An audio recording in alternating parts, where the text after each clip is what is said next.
აქამდე მაგალითად იყო ინდუსტრია 4.0. ეს არის ტექნოლოგიური რევოლუცია, ინდუსტრია 4.0, სადღაც 2016 წელს დაიწყო, მაგრამ ჩვენ სადაც ბავშვობაში გავიზარდეთ, ეს იყო ინდუსტრია 3.0. მე მეგონა 0.0 იყო. არა. აი ზუსტად იმ პერიოდში იყო ეს კომპიუტერი რომ შემოვიდა და ყველამ რო გაიგო, რომ აი სამსახური რომ იშოვა, აუცილებელია კომპიუტერი იცოდე. ინდუსტრია 4.0 არის ზუსტად 3.0-ის იმ კომპიუტერისა და მობილური ტექნოლოგიების გაგრძელება არის, სადაც უკვე ეს ავტომატიზაცია შემოვიდა, მონაცემების მოგროვება, ჭკვიანი ტექნოლოგიები და ამას ყველაფერზე ზემოდან დაშენებული ხელოვნური ინტელექტი. მეოთხე მიუხედავად იმისა, რომ არ დამთავრებულა მეოთხე ინდუსტრიული რევოლუცია, უკვე საუბარია, რომ მეხუთე შემოდის. მეხუთეს სხვა გამოწვევები შემოაქვს და მეხუთე გულისხმობს იმას, რომ ეხლა ყველაფრის ცენტრში უნდა მოექცეს ადამიანი. ერთი ჯგუფი ქმნის და მეორე ამას იყენებს. როგორ დაეწიოს იმ ადამიანების ცნობიერება, გენიოსების ცნობიერებას თუ არა გამოყენებით დონეზე მაინც. სად ხვდება ტექნიკა და ადამიანი ერთმანეთს? კი ბატონო, მოდი ესე უნდა შევხედოთ. ისინი გენიოსები არ არიან. ისინი ისეთი ადამიანები არიან, როგორიც ჩვენ.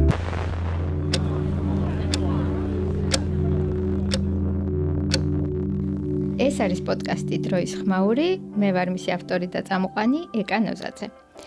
დღეს ჩემი სტუმარია საქართველოში IT აკადემიას სტეპის თანადამფუძნებელი და აღმასრულებელი დირექტორი მაკა მახათაძე. თან ჩემი კლასელი.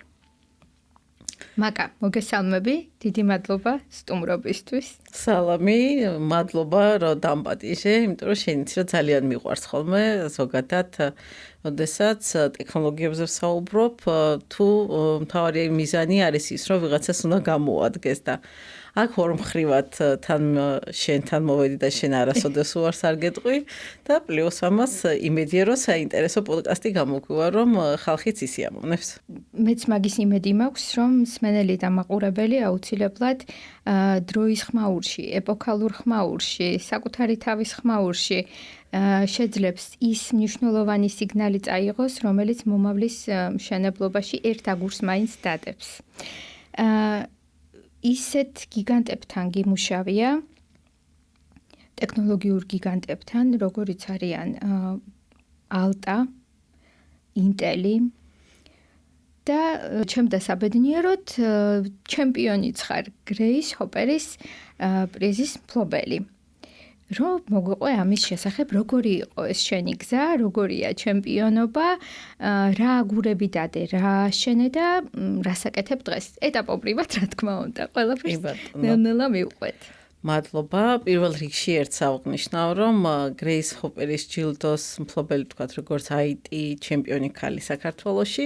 მე ვარ ერთ-ერთი 20-21 წლის გამარჯვებული. და ფაქტიურად ეს ჯილდო ჩემთვის ძალიან დიდი პასუხისმგებლობა არის, იმიტომ რომ მუდმივად ვცდილობ, რომ ისეთივე სასარგებლო მოუტანო, თქვათ, კაცობრიობას თუ არა ჩვენს ქვეყანას, როგორი სარგებელი თვითონ თავად გრეის ჰოპერმა მოუტანა. ამიტომ დავიწყებ თან იქიდან, რომ ეს უცებ რომ მივხვდეთ, რატომ მივიღე ეს ჯილდო. თავის დროზე, როდესაც მე უნივერსიტეტი დავამთავრე, მაგისტრატურას ვამთავრებდი, სადღაც 2000 წელი იყო და იმ პერიოდში პირველი ნაბიჯები გადავდგი ალტაში. დღეს ალტა ოკეი, ქვია სხვადასხვა სახეცვლილება განიცადა ალტა, მაგრამ მაშინ, როდესაც მე მივედი ალტაში სამუშაოდ, ვიყავი მე-20 თანამშრომელი და სულ რაღაც რამოდენიმე გოგო ვიყავით და რეალურად აი იქიდან ავიდგი ფეხი. ალტაში ძალიან ბევრი გამოწვევები იყო, ძალიან საინტერესო იყო, რადგან ყველანაირი სფერო გამოვცადე და აი როგორც ღრუბელი ვისრუტავდი ყველაფერს და რა თქმა უნდა, ყველაზე მთავარი რაც იყო, ეს არის ალტას იმდროინდელი დირექტორები, ასევე დამფუძნებლის მხარდაჭერა, რომელიც ყოველთვის მაძლევდა ძალას, რომ ახალი სფერო ამეთვისებინა. რას გულისხმობ, ახლა გეტყვი ზუსტად თავიდან, როდესაც მივედი, როგორც პროგრამისტებთან მომუშავედ და პროგრამისტების გუნდთან მუშაობდი, რადგან ალტას დღემდეც აქვს ალტა სოფტვერის მიმართულება, ისინი წერდნენ პროგრამულ უზრუნველყოფას ბანკებისთვის. მაგრამ მე ყოველთვის რაღაც ინიციატივიანი ვიყავი ხოლმე და არ უკმაყოფილდებოდი მხოლოდ იმ საქმეს, რომელიც თქვა ჩემს მოვალეობაში შედიოდა და დღემდე სხვათა შორის ყოველთვის საუბრობ და ახალგაზრდებსაც როდესაც ვეუბნები სამსახურში არ არსებობს საქმე, რომელიც ჩემი არ არის. ეს მე არ მეხება, ან ეს ჩემს გაიდლაინში წერია თუ არა და ზუსტად ამ პრინციპით ვცხოვრობ დღემდე და ალტაში მუდმივად რაღაც ვიღებდი ხოლმე მონაწილეობას, თქვა ახალი წელი რომ მოდიოდა ნადვის ხის დადგმა იყო საჭირო, იქ გაფორმება მაღაზიაც იქით საბურთალოს ქუჩაზე მაშინ გადმოვიდა და მუდმივად ვეხმარებოდი და მე ალტას დირექტორმა შემომცემელაზა რომ გადავსულიყავი და გამختარიყავი მარკეტინგის მენეჯერი იმ პერიოდში ჯერ არ ჰქონდათ მარკეტინგი აწყობილი და უნდა პირველი ნაბიჯები გადაედგათ. ეს იყო ჩემთვის ძალიან სულ სხვა და უცხო სფერო. ვერ ვბედავდი და თვითონ გამაბედინეს, რადგან მითხრეს რომ დაგეხმარებით, არ არისო პრობლემაო. აგერო ჩემი მამი და შვილი არისო, ისო გასწავლისო ყველაფერსო და ლევანიზე ვსაუბრობ კობერიძეზე. და ლევანიო დაგეხმარებო, თან გასწავლისო, თან გააკეთებო, თან რაღაცაო და ჩვენ საქავართო. რაც გინდაო გაბედეო და სცადეო და პრაქტიკაზე ისწავლიო და მეც გავბედე.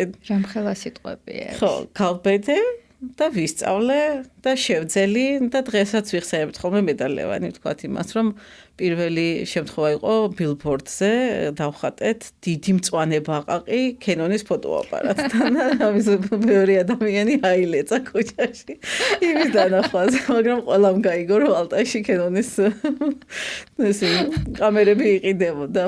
ხო, ამის შემდეგ კიდევ გავიდე რაღაც პერიოდი ახალი გამოწვევის წინაშე დამაყენეს, რომ ეხლა ეგ აღარ არისო საკმარისიო და ეხლა პროდუქტების მენეჯერის პოზიციაზე თანამშრომელი რო ვინც მუშაობდა წავიდა და ეს ადგილი განთავისუფლდა და შენ უნდა გადმოხვიდეო. თან ეს გეუბნები უნდა გადმოხვიდე და ახლა ეს სულ სხვა სფეროა კიდე. აქ არის გაყიდვები, უბრალოდ ჯერ შესყიდვები, გაგეგმა შესყიდვები და მე გაყიდვები თავის მარკეტინგიანად. ესეც თავიდან ვიუარე მაგრამ დამიყოლიეს და კიდევ შემდეგი გამოწვევა იყო, რადგან ერთი ბრენდი არ მეპარა, 7 ბრენდი მეპარა იმ პერიოდში ალტაში და 7-ვე იყო რადიკალურად განსხვავებული ბრენდები, აი მაგალითად კენონი თავისი ფოტოაპარატებით და თან კენოს ქონდა გარდა ფოტოაპარატებისა პრინტერები და ასევე დიდი კორპორატიული კოპიერები. ეს ძალიან დიდი რეინჯი იყო პროდუქტების, რომელიც უნდა მესწავლა. პლუს ინტელი, პლუს მაიკროსოფტი, APC-ის, UPS-ები, რაღაც სასწაულები მებარა. სხვა გზა არ იყო, ყველაფერი უნდა მესწავლა, ასევე დაგეგმვა, ბაზრის შესწავლა, შეკვეთა, ჩამოტანა ლოჯისტიკაზეც თქვათ კი იყო ლოჯისტიკის ჯგუფი, მაგრამ პასუხისმგებლობა მაინც შენ გეკისრებოდა. ან მე უკვე რიტეილში და დისტრიბუციაში ამის ყველაფრის სწორად დაგეგმა რეალიზების და თავისი მარკეტინგული აქტივობებით. ანუ შეთხოვნე რომ ეს მთლიანი ციკლი უნდა ისეთი მოცულობა მოყევი რომ კი, ძალიან შტამბეჭდავი, ძალიან რთული და გამოწვევებით სავსე, თუმცა თან მოდი ის პერიოდით აღვნიშნოთ ეს დაახლოებით რომელი წელი იყო? ეს არის 2000-დან 2008 წლამდე. მაგრამ ნახე როგორ არის, რასაც ვაკვირდები, ახლა წლები რომ გადის და რომ უყურებ, თითქოს ეს ცხოვრებას ვადარებ ხოლმე კომპიუტერულ თამაშს. კომპიუტერული თამაშივით არის რაღაც ლეველს გაივლი, იქ იმ ლეველზე გადალახავ უამრავ გამოწვევებს, დავყოლებებს და თუ გადალახავ წარმატებით, გადახვალ შემდეგ ლეველზე. არ გადალახავ, ჩაგაბრუნებენ ისევ წრეასე და ასე შემდეგ და სანამ იმუნარებს სრულად არ გამოიმუშავებ, რაც სიმდონის გადალახვა სჭირდება. გამოცდა უნდა ჩააბარო. და აი ზუსტად ეს პერიოდი იყო, თან კიდევ ეხა ალტაში ჩაიშალა 3 წლიანად, ხო? და ზუსტად ამ თამაშს ვადარებ ხოლმე რომ 8-9 წლიანი ლეველები არის. და სხვათა შორის სხვანაირად თუ შევხედავთ უფრო ფილოსოფიურად, როგორც ამბობენ ცხოვრებისეული სპირალზე და ციკლებზე, მაგრამ ჩემთან დაგვიანებით მოდის ხოლმე. უფრო სწორედ 7 რომ თავდება მე კუდს იქნევს და მე ხდება უფრო დამიწება. კარმული კუდის მოქნება. სანამ ყველა გამოცდა ბოლომდე არ ჩააბარე და იქ არ ამოწურე ის საკითხები. ზუსტად ეგრეა და აი ზუსტად 2008 წელი იყო რომ ინტელის წარმომადგენელი ვინც იყო ამიერკავკასიაზე, ის ბიჭი მწერს, რომ მე მივდივარო ინტელიდან და აი უბრალოდ უთხარი, რომ მოდი მე ჩემი CV გააგზავნე თქო რა. არც მიფიქრია, რომ ალტადან როდესმე წამოვიდოდი, იმიტომ რომ როგორც საკუთარი ოჯახი და როგორც საკუთარი სახლი, ისე მიყვარდა ალტა. და ფაქტურად იმ პერიოდში უკვე 200-მდე თანამშრომელზე ვიყავით, ასულა დღეს მე მგონი უკვე 600-მდეც არიან, იმხელა გახდა ალტა. ხო და ინტელი მაინც სხვა განზომილება იყო. ასე ამ ბიჭმაც გააგზავნა ჩემი CV და დროს ზარი მივიღე ინტელიდან და ის ყველა პროცედურები გავიარე და ამიყვანეს ინტელში სამუშაოდ და აი აქ დაიწყო შემდეგი ლეველი, შემდეგი გამოწვევები, შემდეგი ბარიერები, მაგრამ აი ალტაში მიღებული ცოდნა ყველანაირად გამომადგა ინტელში, მაგრამ ინტელმა უფრო შემძინა მასშტაბურობა, იმიტომ რომ საზღვრები იყო უფრო დიდი, შესაძლებლობები გაცილებით დიდი და აი გეტყვი რას გულისხმობ. და გამოწვევებიც უფრო დიდი. რაც შესაბამისად, გამოწვევები უფრო დიდი. უფრო გეომეტრიული პროგრესიით იზრდებოდა გამოწვევები. ყველაზე დიდი გამოწვევა რა იყო? ყველაზე დიდი გამოწვევა ჩემთვის იყო პოლიტიკური ომები, მიუხედავად იმისა, რომ ინტელი ამერიკული კომპანია არის, ჩვენ საქართველოს ვეკუთვნოდით SNG-ს. და მუდმივი ბარიერების დაყენება, იმიტომ რომ საქართველოს წარმომადგენელი ვიყავი და SNG-ს რეგიონზე არ უნდათ რომ საქართველოს წამოსულიყო წინა პლანზე და დაპიარებულიყო და აქ წარმატებული პროექტები გამომიწვევს 2008 წელს. 2008 წლის 1 აგვისტოს დავიწყე ინტელში მუშაობა. და 2008 წლის 8 აგვისტოს კი ვიცით რაც მოხდა, მაგრამ პოლიტიკურ ომში თავიდან ვიფიქრე, შეიძლება რაღაცა შიდა პოლიტიკებს გულისხმობდი კულტურების სხვაობას, იმიტომ რომ ამ დროს რეალური აი გლობალური პოლიტიკა აისახებოდა შიგნით პოლიტიკაზე. ეს ფაქტობრივად არც მომიყოლია ბევრმა არ იცის იქ რა მოხს მე გამოვივლილი. მარტო ერთეულებმა იციან მაგრამ აი გეტყვი, ეხლა ზუსტად მოგიყვები და მივხვდები, სად იქნებოდა პრობლემა. პირველი, საიდანაც დავიწყეთ, საქართველოში მინდოდა გამეკეთებინა კომპიუტერი ლარად. თუ გახსოვს, იყო ესეთი პროექტი, კომპიუტერი ლარად, მე ყველა მაიტაცა და მაცივარი ლარად და ყველაფერს ხედიდნენ უკვე ლარად ეს პროექტი იყო.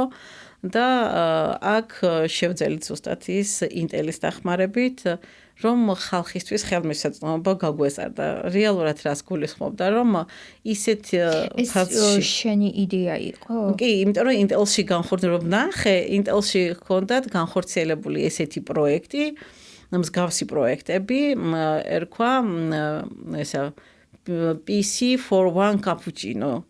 ანუ იტალიელებმა გააკეთეს, რომ ესეთი დევიზი იყო დღეში ერთი ჭიქით ნაკლები კაპუჩინო დალიეთ და შეგიძლიათ შეიძინოთ კომპიუტერი. ანუ ხო, ინტელს ჰქონდა ბევრი სხვადასხვა განყოფილება, მარტო ჩიპების მწარმოებელი არ არის ინტელი, მეც პირველად გავიგე, როდესაც ინტელში მოვხვდი, არამედ ინტელი ქმნიდა რეალურად მთელს მსოფლიოში ამინდს თუ ტექნოლოგიები რა მიმართულებით უნდა განვითარებულიყო და თან ამავე დროს თუ რაღაც ბარიერები იყო ტექნოლოგიებისათვისებასა და განვითარებაში, მას ჰქონდა ცალკე დიდი განყოფილება, რომელიც საც ეხებოდა სახელმწიფო და საგანმანათლებლო პროექტები.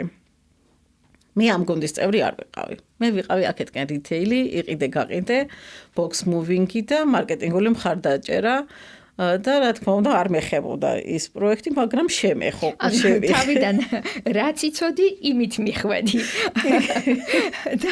და სად აღმოჩნდი შემდეგ? და აღმოჩნდი, ანუ ამ რეგიონალური უბრალოდ წარმომადგენლობიდან ბოლოს აღმოჩნდი ბიზნესის განვითარების დირექტორი გავხდი ამიერკავკასიის ტერიტორიაზე და მეხებოდა სახელმწიფო და საგანმანათლებლო პროექტების დანერგვა საქართველოში, აზერბაიჯანში და სასამხეთში. და ზუსტად აი ეს იყო კომპიუტერი ლარად გავაკეთეთ საქართველოში და მერე იყო ზუსტად აი ეს პერიოდი, როდესაც ბუკების პერიოდი დაიწყო. აქაც საინტერესო ისტორია არის. მე ვიყავი დუბაიში, ღონისძიება გქონდა, ანუ რეგიონალურ მენეჯერებს გვიწევდნენ ანუ რეალურად მეხებოდა ვიყავი sales and marketing ჯგუფში ინტელის და სადღაც 10,000 თანამშრომელი ვიყავით მთელი მსოფლიოს მასშტაბით და ერთად ვკრიბავდნენ ხოლმე წელწადში ერთხელ. და ზუსტად შეხვედრაზე ვიყავი და ჩემი მეგობარი მირეკავს.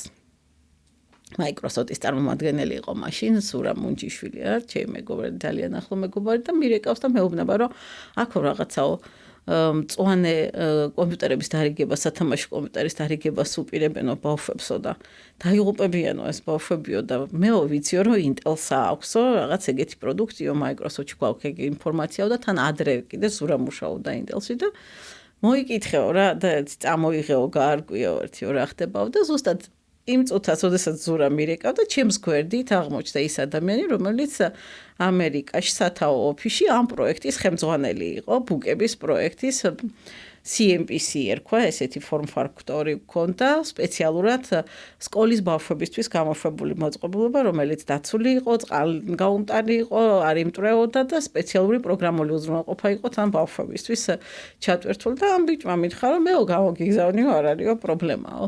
და აი ზუსტად ამით დაიწყო, აი ეს ახლა დღეს პირველ კლასელებს რომ ურიგებენ, მე 15 წელია ურიგებენ ბავშვებს კომპიუტერებს, უბრალოდ კომპიუტერების ფორმა იცვლება, თორე პირველი რაც დაიწყო ეგ იყო. და აი ეს კომპიუტერები გამომიგზავნეს და მაშინ დავიწყეთ ზუსტად ის რომ ჩაგვენაცვლებინ და ის მწვანე ბაყაყებს ეძახდნენ Intel-ში. და ეს მოხდა ხო, ბევრი რო არ იმასნა, ძალიან გრძელი ისტორია. და საბოლოო ჯამში პირველი საპილოტო პროექტი იყო და შემდეგ 2011-ში უკვე ყველა პირველ კლასელს დაურიგეს საჩუქრად. აი მანამდე სანამ პილოტირება დაიწყებოდა და აი ეს მე ყველას გარდამავალი პერიოდი და აი მან დაიწყო ომი.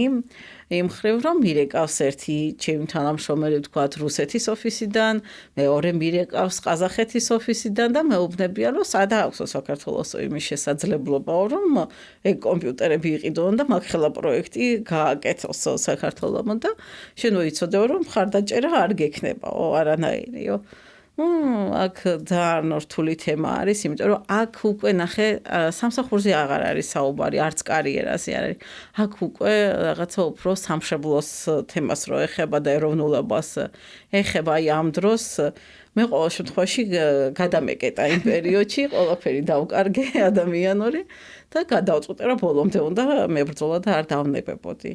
მართალია იქ არა მარტო ასეთი შეხედულების, არამედ მეორე უფრო ლოიალური ადამიანებიც აღმოჩნდა, ჩემი მეგობრები, ვინც იყვნენ და არიან დღემდე და ისინი დამეხმარნენ, რომ ამერიკაში დავსულიყავი. ანუ ვითომ როგორ გაითამაშესო დაწყნარდიო რა, დაისვენეო, წადიო შვებულებაო და აგერო რაღაც დიდი კონფერენცია იყო და მოდიო, წადიო კალიფორნიაშიო, თანო აქ SNG-ს კლიენტებს, მომხმარებლებს გაუწევო გიდობასო და თან წახვალო და თან ჩამინამიოკეს, რომ იცი რა, ის თვითონ worldwide დირექტორი და ვიცე-პრეზიდენტი ვინც იყო Intel-ის კალიფორნიაში იქნებაო და იქნებ შეხვდე და დაელაპარაკო და აი ესე აქედან დაიწყო ის დიდი ცივი ომიც და თუ ცხელი ომი Intel-ში და თან ამავე დროს მხარდაჭერა და აი სულ რომ ეკითხებიან ხოლმე და ხალხს რო ჰქონია რომ აი პირადი ურთიერთობები არაფერს არ ნიშნავს და უცხოურ კომპანიებში ეს ყველაფერი გაციებულია და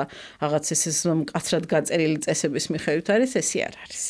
ყველაფერი არის პირადი ურთიერთობები, კი და ალბათ მარტო პირადი ურთიერთობები არა, ადამიანური კომუნიკაცია. რა თქმა, აი მაგას გულისხმობ უფრო ხო და აი ეს ადამიანურობა, ის ღიაობა და აი ეს ემპათიურობა, რომელიც ადამიანს ახასიათებს, რადგან ძალიან დიდი როლი აქვს ყველას ურთიერთობაში.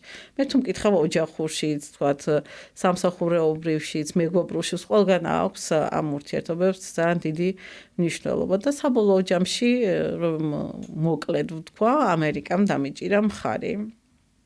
გამეთქა რომ მე ვარ მაინტერესებს SNG-ო რა სიძახისო და რუსეთის წარმომადგენელიო და ვიბრძოლებთო ბოლომდეო და მართლაც ბოლომდე ვიბრძოლეთ და ბოლომდე გავაკეთეთ პროექტი და პროექტი შედგა. რომ შედგა ყველა ჩამოვიდა დროშის საფრიალებად. როგორც ხდება ხოლმე. პირველ ხაზზე ისინი იდგნენ, ვინც წინააღმდეგ. კარგი სათქვი გრძელოებით ჩამოვიდნენ, ხო? კი. მაგრამ აი გვისმეს ახლა მსმენელი და მინდა უთხრა ის, რომ ერთ კიდე საინტერესო მომენტი მქონდა ევროპის მენეჯერებთან, დირექტორთან ერთად ქონა კიდე შეხვედრა ევროპის ტერიტორიაზე და ის მეუბნება 1-2 წელი იყო გასული ამ პროექტიდან, ეს პროექტი ესე გრძელდებოდა მეორე, მესამე წელი და ამ ადამიანმა მითხრა, რომ ვიციო რა ბრძოლა და ომი გაქვსო გამოვლილიო და ზოგადად გული არ უნდა გეტკინოს, როდესაც ეს დიდი პროექტები კეთდებაო. დროშასო რეალურათო ხშირადო თითქმის ყოველთვისო აფრიალებენ ის ადამიანებიო, რომლებსაც საერთოდ არანაირი წვლილი არ მიუძღვისო.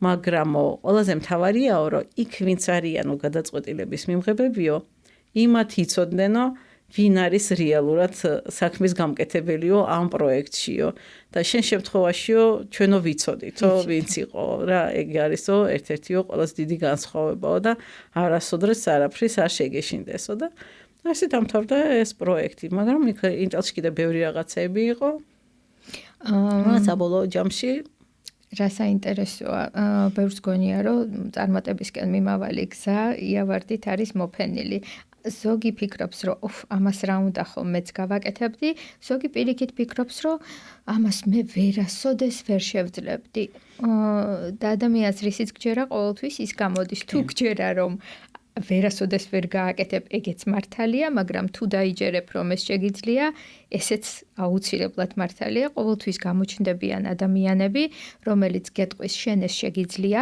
გააკეთე მეგვერდით დაგიდგები დაგეხმარები და შენ ცხოვრებაში რასაბედნიეროა რომ ასეთი ადამიანები გამოჩნდნენ და მრავლად იყვნენ კარიერის დასაწყისში ერთი რომ ალტაშიც ყავდა გვერდით ასეთი ადამიანები და მერე უკვე ამერიკის მხრიდან როგორ ხელი შეგიწყვეს და გითხრეს რომ აი ჩვენ ვხედავთ და ვაფასებთ ამას შუალედურად ქონია ისეთი მომენტები როცა ფიქრობდი რომ აი ახლა გავჩერდები ახლა ვეღარ შევძლებ თან მე არ მიკითხავს მანამდე ტექ სამყაროში გენდერულად როგორ გაიკვლიე გზა.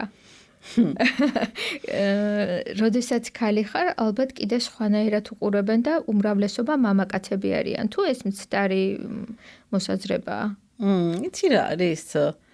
არა, უმრავლესობა მამაკაცები არიან. ეს ახლა მსოფლიო სტატისტიკაც არის და ვერ ვიტყვით რომ მცდარია, მაგრამ ერთადერთი ეგეთი მომენტი, როდესაც უკან დახევა მინდოდა, ეს იყო ის პერიოდი, როდესაც ფიზიკის ფაკულტეტზე ჩავაბარე პირველად. ხო, ჩვენ ახლა 93-ში დავამთავრეთ თბილისის ომის შემდგომ პერიოდში, ხო გახსოვს როგორი პერიოდი იყო და რეალურად მე მთელი ბავშვობა ოცნებობდი იმაზე, რომ დიზაინერი გამოვსულიყავი, მაგრამ როდესაც ეს პერიოდი დადგა და არჩევანი უნდა გამეკეთებინა რაღაც გადაწყვეტილება მაინც გადაიხარა, იქითკენ რომ ფიზიკის ფაკულტეტზე ჩავემბარებინა, იმიტომ რომ იციო მათემატიკა და ფიზიკა ყოველთვის გამომდიოდა, იმიტომ და ეჩივი ფიზიკოსი. ყოველთვის მეგულებოდი რამეს თუ ვერ გავარკვევდი, რომ მაკას დავურეკავთ ახლავე. ხო და თან აი სულ მაინტერესებდა რომ აი სამყარო საიდან შეიქმნა და ბავშვობიდან ხოლმე სულ ის მახსენდება ხოლმე რომ სულ მაინტერესებდა ეს სამყარო საიდან შეიქმნა დედაჩემი ბირთვული ფიზიკის კათედრაზე მუშაობდა და მიმოყვანდა ხოლმე და იქ თავის კოლეგებთან და აი აგიხსნიან და ეს პროფესორები ისხნენ ხოლმე და მიხსნიდნენ რომ ეს დიდი აფეთქება მოხდა და რაღაცეები და ყველაფერი და რომ გამოვიდოდი დედაჩემი მეკითხებოდა აბა დაკმაყოფილდი და დავკმაყოფილდი, მაგრამ ბოლომდე ვერ კმაყოფილდებოდი, რადგან მაინც ვერ წარმომედგნა ის რაღაც საიდან მოხდა ეს ყველაფერი მაინც საიდან წამოვიდა და ყოველ შემთხვევაში მთელი ბავშვობა ფიზიკის ფაკულტეტზე მქონდა გატარებული და ბოლოს მაინც გადავწყვიტე რომ ფიზიკაზე ჩავემბარებინა და თითქოს უფრო ნაცნობი გარემო უნდა ყოფილიყო, მაგრამ ესე არ აღმოჩნდა, რადგან იმ წელს ჩემს კურსზე ბიჭები უგამოცდოდ ჩაირიცხნენ, რომლებიც იყვნენ საბჭოთა კავშირის მასშტაბით ოლიმპიადის გამარჯვებულები. და სულ უმეტესობა მათგანი იყო კომაროვის სკოლიდან, 42 სკოლიდან, ვეკუას სკოლიდან და აი როიტყვენ ტვინი გადმოსდიოდათ ამ ბიჭებს და იმათ ფონზე ჩემი თავი ძალიან უსუსური მეკონა და არ ვიცოდი როგორ გაუმკლავდებოდი და საერთოდ რა უნდა მეკეთებინა იმათთან ერთად რას გავხდებოდი. და აი მაშინ იყო რომ დანებებას ვფიქრობდი 1.5 წელი პირველი სემესტრი პროტესტის გრძნობა მქონდა და საერთოდ არ დავდიოდი ხოლმე უნივერსიტეტში და მე რაღაც მომენტში მივხვდი რომ მე იმათ არც უნდა გავტოლებოდი, არც უნდა შევჯიბრებოდი და ფაქტიურად ეს გამოწვევა და ეს შიში გადაიქცა ჩემს დამხმარედ და მივხვდი რომ ამ ადამიანებისგან უნდა მესწავლა. და ისინი გვერდში მედგნენ ყოველთვის და მეხმარებოდნენ რაღაცა არ მესმოდა მიხსნიდნენ, მასწავლიდნენ, გამოცდებისთვის ერთად ვემზადებოდით და ასე გადავლახე ფიზიკის ფაკულტეტი, აი საერთოდ უპრობლემოდ პირიქით, ხალისით და ძალიან მარტივად და დღეს მე ძალიან მიხარია, რომ ესეთი მეგობრები მყავს და ფაქტიურად ფიზიკის ფაკულტეტმა ძალიან ბევრი რამ მომცა. და აი ზუსტად იმ დროს თავიდანაც იყო, უბრალოდ მე მაშინ არ ვიცოდი ეს რას ნიშნავდა და არ ჩავაბარე და წმინდა ფიზიკაზე ჩავაბარე ბაკალავრიატში და მაგისტრატურაში მე გავაგრძელე უკვე ინფორმაციული ტექნოლოგიებით ისე ფიზიკის ფაკულტეტზე. და თუმცა აქვე ვიტყვი არც ოცნებისთვის არ მიღალატია და მაშინ მეორად ფაკულტეტზე ავდექი და ჩავაბარე ტანსაცმლის დიზაინზე. იქაც სწავლობდი უბრალოდ ბოლოს სადიპლომოს დავანებე თავი, რადგან ის თემა არ შემხვდა, რაც მე მინდოდა და თავი დავანებე მაგის გულისთვის. სხვათა შორის უცნაურია, სადაც წინააღმდეგობა გვხდებოდა, მანამდე პირიქით წინ მიდიოდი და აქ ტანსაცმლის დიზაინზე ჩავაბარე და ის თემა არ შემხვდა და თავი დავანებეო და ეგ რა ფენომენია. აი ეგ არის სხვათა შორის, აი ზუსტად მაგას ვამბობდი, რომ რასაც ვაკვირდები ეხლანდელი გადასახედიდან იმ პერიოდში ბევრ რაღაცას, აი თუ ოცნება მქონდა და მივაღწევდი, ინტერესს ვკარგავდი. და სანამ მივაღწევდი, ეს იყო ცხოველური ინტერესი და ბრძოლა და ყველაფერი, მე უკვე ინტერესს კარგავ. თან მიჭირდა რაღაცა საქმეების ბოლომდე მიყვანა ხოლმე, მაგრამ ეს ბარიერი გადავლახე და ვისწავლე როგორ უნდა მივიყვანო ყველაფერი ბოლომდე და დავასრულო. ანუ შენთვის თუ სწორად მესმის პროცესი იყო თვითონ საინტერესო და აზარტული, ხო?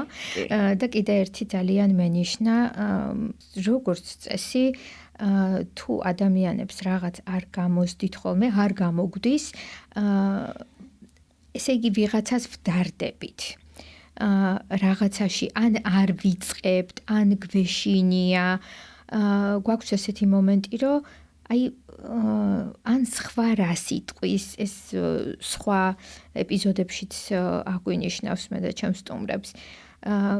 და საოცარი რაღაც თქვის, აი ამ საკუთარი გამოცდილებით, როგორ გადალახე ის ბარიერი, სადაც შენივე აზრით თრგუნავდა და გაპატარავებდა ის გარემოება, რომ ბიჭები და ესეთი მომზადებულები უმაღლესში ფიზიკაზე შენთან ერთად სწავლობდნენ და შენ მათთან მიმართებაში თავს დათრგუნულად გრძნობდი და როგორ გადააქციე ეს საკუთარი შიში და ემოცია წარმატებად, როგორ დაიმეგობრე ეს შიში იმისთვის, რომ სხვას კი არ შედარებოდი საკუთარი თავის საუკეთესო ვერსია შეგექმნა. სხვათა შორის მაგაზე მეც მიფიქრია და ერთ რაღაცას მივხვდი, რომ დედაჩემი სულ მუდმივად რაღაც რამოდენიმე პრინციპს მეუბნებოდა, რომ ყურში უნდა გქონდეს გაყრილი საყურესავით და რაღაც და ერთ-ერთი იყო ეგ, რომ სულ მეუბნებოდა, რომ არასოდეს არ უყურო სხვას რას აკეთებს და არასოდეს არ შეედარო სხვას, არ შეეჯიბრო სხვას, იმიტომ რომ შენ ხარ შენ გაქვს შენი ცხოვრების გზა და შენ უნდა იყო ყოველთვის შენ. გააკეთე ის საქმე, რაც შენ გაწყობს და შენ გამოგადგება, ვთქვა და არა იმიტომ რომ ვიღაცა აკეთებს, ან და ვიღაცა რას იტყვის შენზე. ალბათ ამანაც იმუშავა და დღემდე მასე ვარ, აი საერთოდ არ ვფიქრობ რაღაცა თუ მინდა, აი ბავშვი რაღაც პატარა ბავშვი იღვიძებს ჩემში და რაღაცა რომ მინდა, აი საერთოდ არ მაინტერესებს ჩემს გარშემო ვინ რას ფიქრობს და ამას რა მოხვება. თუ მიზნად დავისახე რომ რაღაცა უნდა გავაკეთო, აი ნახევარი ახლობლები, ნახევარი ქვეყანა რომ შემეწიროს იმ გზაზე, იმ მიზნის მისაღწევად მაინც წავალ რქებით გავიტან, მთას გადავდგავ. ყველაფერს გავაკეთებ და ჩემი მაშაყირებს ხოლმე მაინც ამოვთხრი ხარ, რომ აი მაინც ამოვთხრი. მიწის გულიდან ამოვიღებ ნებისმიერ თუ მოვინდომე. აი ეს არის მიზანდასახულობა. მიზანდასახულობა ყველაზე მთავარი. პირველ რიგში არის ის, რომ იცოდე რა გინდა და დაისახო შემდეგ მიზნად, რომ ეს რომ გინდა იმის მისაღწევად რა უნდა გააკეთო და როგორი გზები უნდა გქონდეს. თან ნახე, აი ეს ფრაგმენტაციაც მიყვარს პატარ-პატარა ნაბიჯებად დაყოფა და მაშაყირებენ ხომ ეს თავისი 5 წლებიო რა, ესე დავყობ თქვათ რომ როგორ უნდა მივიდე და რა გზა უნდა გავიარო, სტრატეგიულად. კი, გახსოვს ისა. ძალიან მიყვარდა ხოლმე იოსავა რო გვასწავლიდა ისტორიაში საბრძოლოს გემებს და სტრატეგიას. ესე მაგ ხოლმე დახაზული ეს თუ არ გამოვიდა მე იქიდან როგორ უნდა მოვარო და ასე შემდეგ როგორ მოვარო. კულიკოვას ბრძოლა მახსოვს. ყველაზე კარგად. სოლისებურად ესე დინგივით მიიწევდა წინ და რეალურად ხო, მაშინ ალბათ ჩემს მეხსიერებაშიც ეს პირამიდა თუ სამკუთხედი უფრო იყო აქტუალური და დღეს რო ვაკვირდები უფრო სპირალი, იმიტომ რომ სამყაროც ესე სპირალურად ვითარდება. მაგა ძალიან საინტერესო გზა გამოიარე. სკოლაში, როდესაც პირველად ინფორმატიკის გაკვეთილი გქონდა, იმხელა კომპიუტერი გვედგა, აი დაახლოებით ამ სტუდიის ზომის და დღეს ისეა ტექნოლოგიური პროგრესი ისე არის განვითარებული ყველაფერი და ისეთ ტემპში მიმდინარეობს, რაც უკვე ახსენე შენი გამოცდილებები ძალიან დიდი საფუძველი ჩაუყარე საკმაოდ ადრეულ ასაკში. ეხლა თითქოს არჩევანი ძალიან დიდია, მაგრამ გამოწვევებიც უფრო ბევრია და ახალგაზრდებისთვის ძალიან დამაბნეველი. რა სისურვებდი ჩვენს ბავშვობაში? რა უნარი რომ ქონოდა, ან რა ტექნოლოგია რომ არსებულიყო, რაც ეხლა ძალიან გაგიადვილებდა პროფესიულ ცხოვრებას. ძალიან საყვარელ თემას შეეხე და ძალიან მტკივნეულ თემას. აი დავიწყებ იქიდან რომ და ზუსტად ვეცდები რომ დავაკავშირო თუნდაც აი ჩემ პირად გამოცდილებას.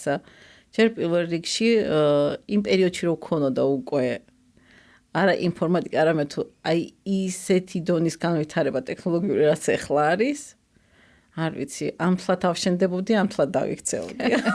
ალბათ.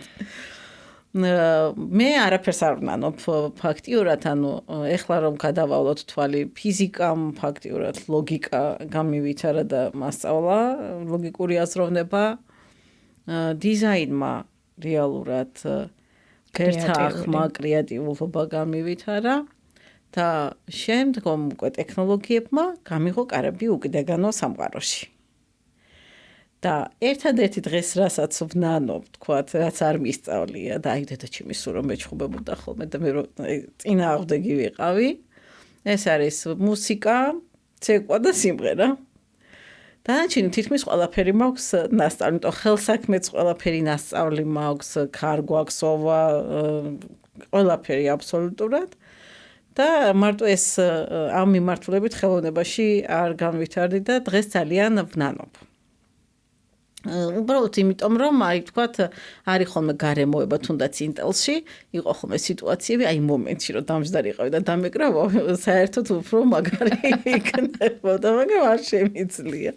არ ვიცი, თან გახსოვს რომ 7 წლებში სწავლობდი და კონცერტებზე გამოვდიოდი, მაღალ ნიშნებს ვიღებდი, მაგრამ იმდენად არ მინდოდა, როგორც კი თავი დავანებე, მეორე დილას რომ გავიღვიძე, არაფერი აღარ მახსოვდა და დღეს ვხვდები.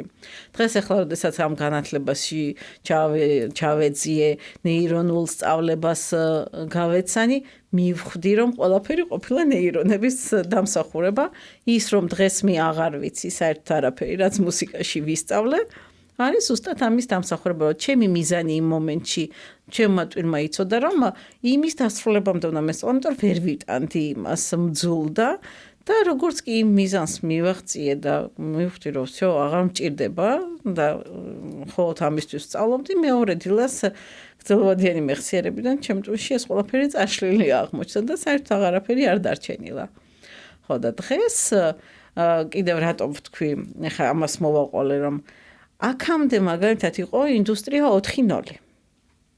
ცოტა ხანი თუ გვაქვს რომ მაგას უცებ ვეცდები რომ მოკლედ ავხსნა, ეს არის ტექნოლოგიური რევოლუცია, ინდუსტრია 4.0, რომელიც ფაქტიურად აღიარებული არის რომ სადღაც 2016 წელს დაიწყო, მაგრამ ჩვენ სადაც ბავშვობაში გავიზარდეთ, ეს იყო ინდუსტრია 3.0, თუმცა თურმე და ეს ყველაფერი მე მეგონა 0.0 იყო. არა, 3.0 იყო. და აი ზუსტად იმ პერიოდში იყო ეს კომპიუტერი რომ შემოვიდა და ყველამ რო გაიგო რომ აი სამსახური რომ იშოვა აუცილებელია კომპიუტერი იცოდე და იცოდე უცხო ენა და იმ პერიოდში რეალურად ხალხი ხო გამოწვევის წინაშე იყო, იმიტომ რომ სამსახურებს ვერ შოულობდნენ. იქ ბუღალტერს უკვე უბრალოდ ფურცელზე წერა კი აღარ მოეთხოვებოდა, არამედ Excel-ში უნდა ეკეთებინა გამოთვლები ან რაღაც პროგრამები შეიქმნა და იმ პროგრამაში უნდა ემუშავა. ხო, აი რაღაცა თითქოს მუტაცია განიცადა და სახეცვლილება სამუშაო გარემომ.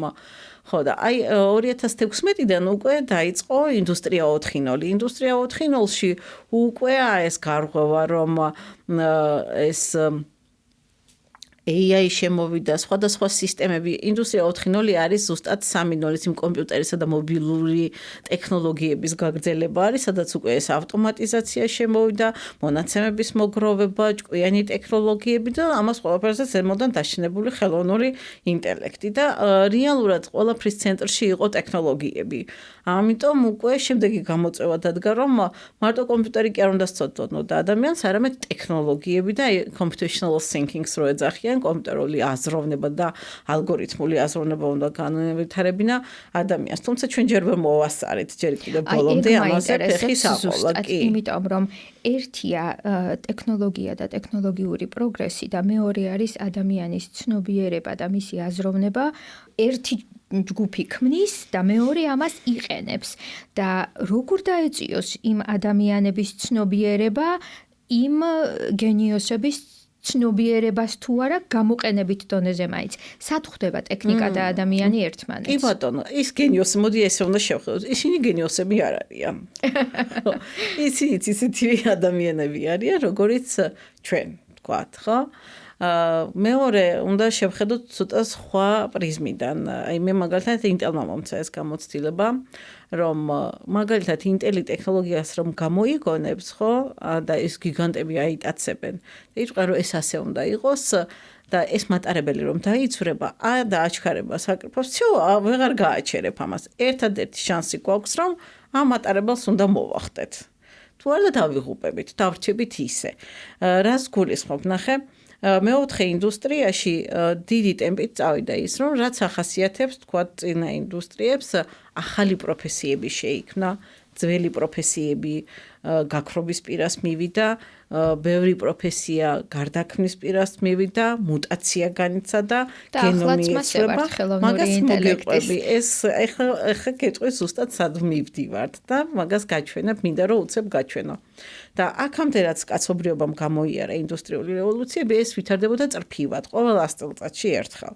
და ეხლა უკვე მივედით იმ ეტაპამდე, როდესაც ექსპონენციალური ზრდა დაიწყო, რაც გულისხმობს იმას, რომ ადრე 100 წლის მანძილზე რა ცვლილებაც უნდა მიიღო, დღეს შეიძლება ამას დასჭირდეს 30 წელი, შეიძლება 10 წელი და შეიძლება ერთ დღეღამეში მივიღოთ ზუსტად ისეთივე ცვლილება.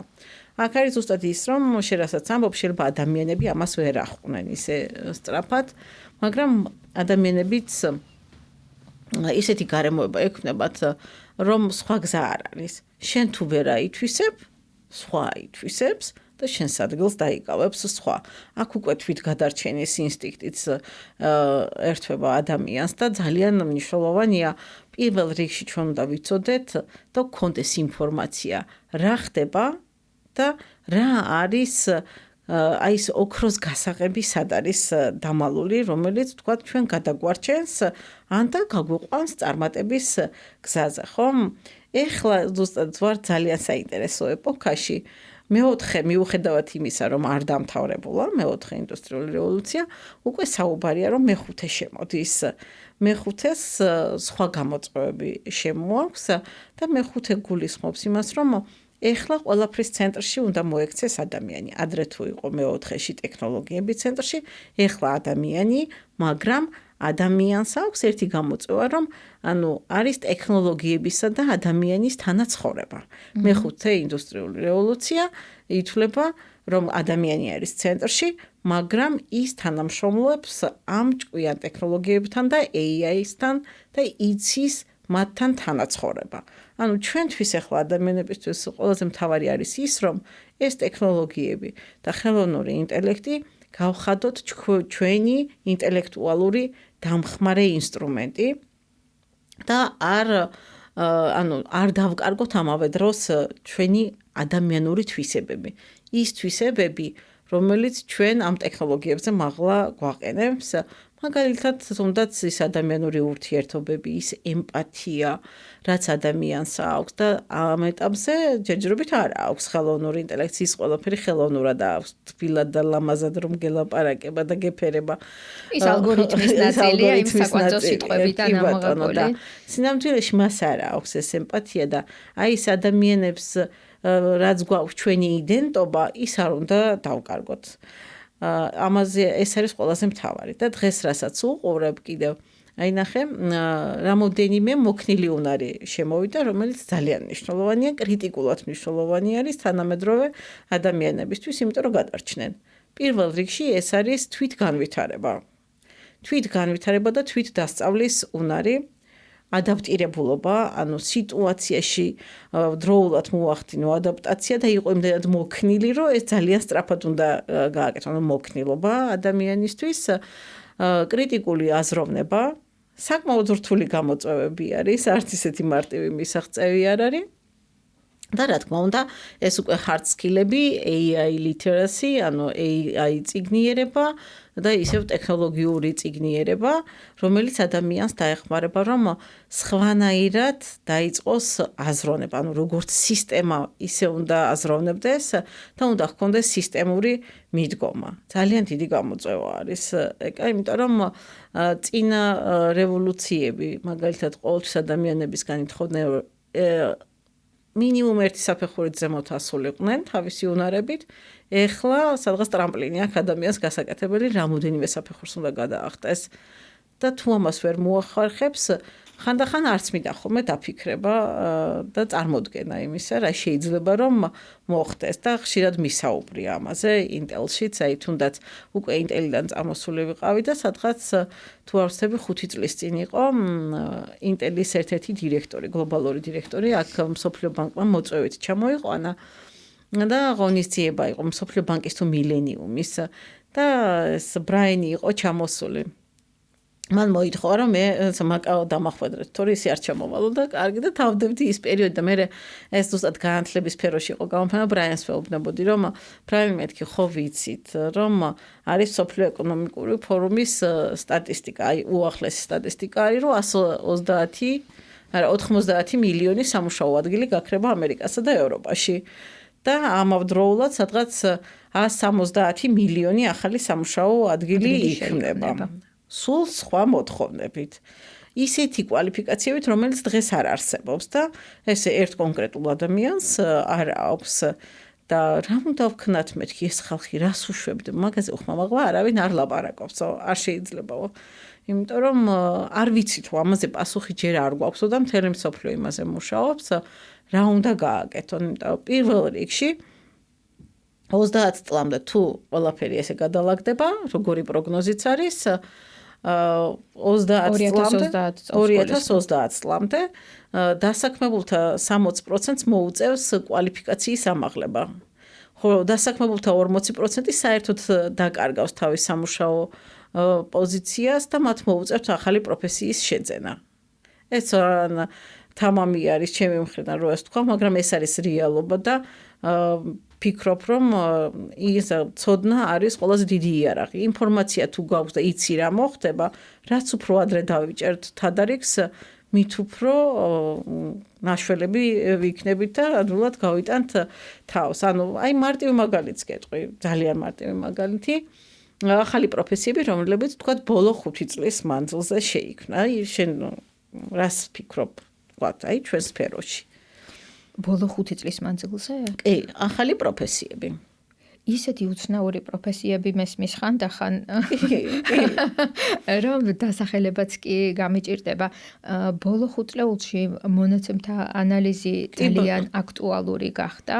თუმცა პარალელურად ისეთი ადამიანური პროფესიებიც არსებობს, როგორიც ძაღლების და ცხოველების გასეირნება და რომელსაც არანაირი ხელოვნური ინტელექტი არ ჭირდება. მე ძალიან მიხარია, რომ ჩვენ ზუსტად იმ თემაზე ვხმაურობთ დღეს, რომელიც იმ სიგნალს მიაწვდის მსმენელს და მაყურებელს და იმ აგურს დაადებინებს ზუსტად და გადააწყვეტინებს ნაბიჯის გადადგმას, რომელიც შეიძლება, რომელზეც მანამდე ნაფიქრი არ აქვს. აი შენ აღნიშნე 5 წლეულებად მაქვს ჩემი ცხოვრება დაყოფილი და ვიცი რის მერე რა უნდა გავაკეთო და უამრავი ადამიანი დღეს საერთოდ არაცნობიერებს იმას, რომ დღეს იყრება ზუსტად მისი ხვალინდელი და 10 წლის შემდგომი მომავლის საფუძველი და დღესვე თუ არ ჩაუყარა ეს საფუძველი, მაშინ 10 წელი რომ გავა, ისევ იქ იქნება და ეს იქ არის ძალიან უკან. დამღუპველი იქნება. დღეს აი ნახე, უკვე მეც დამერხვა 5 წლები. როგორ?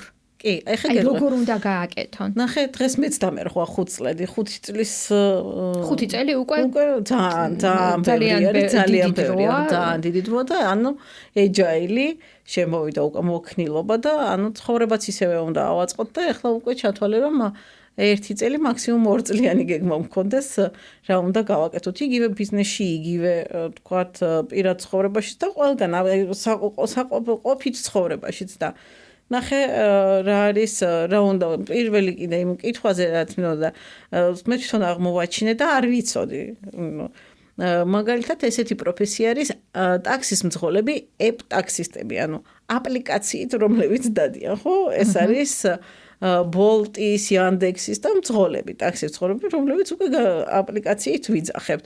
ამასაც უნარი უნდა, იმიტომ რომ თუ ვერ ფლობ ვერაფერს ვერ გააკეთებ. კი, მე მახსოვს, ჩემს ბავშვობაში 2 დიპლომიანი ტაქსის მძღოლები იყვნენ, მაგრამ რომელიმე დღეს რომ აპლიკაცია ჩაურთო, ალბათ მისთვის იქნება. კი.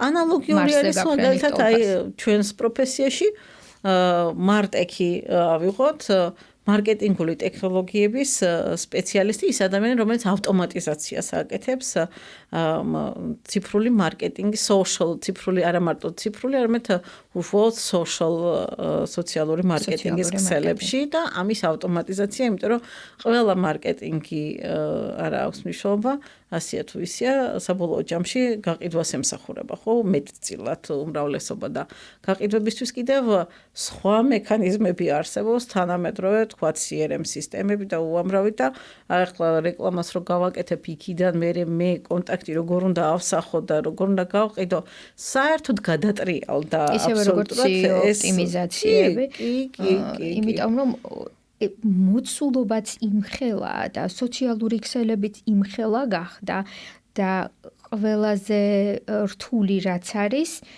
აი ამ დროში რომელიც მოკლე დროის მონაკვეთში ძალიან დიდი მოცულობის ინფორმაციას და მონაცემებს გაწვდის როგორ შეინარჩუნო მომხმარებლის ყურადღება კი ეხლა კიდე ვიცვლება. მათ შორის სკროლვასთან დაკავშირებით ეს სკროლვაც ისეთი მართლაწამიერი პროცესია, რომ იმ წამებში როგორ უნდა მოახდინო და მიიზიდო ადამიანის ყურადღება, რა უნდა იყოს, როგორ უნდა იცოდე, რა უნდა გააკეთო, რა უნარებს უნდა ფლობდე და რა ტექნოლოგიას უნდა ფლობდე.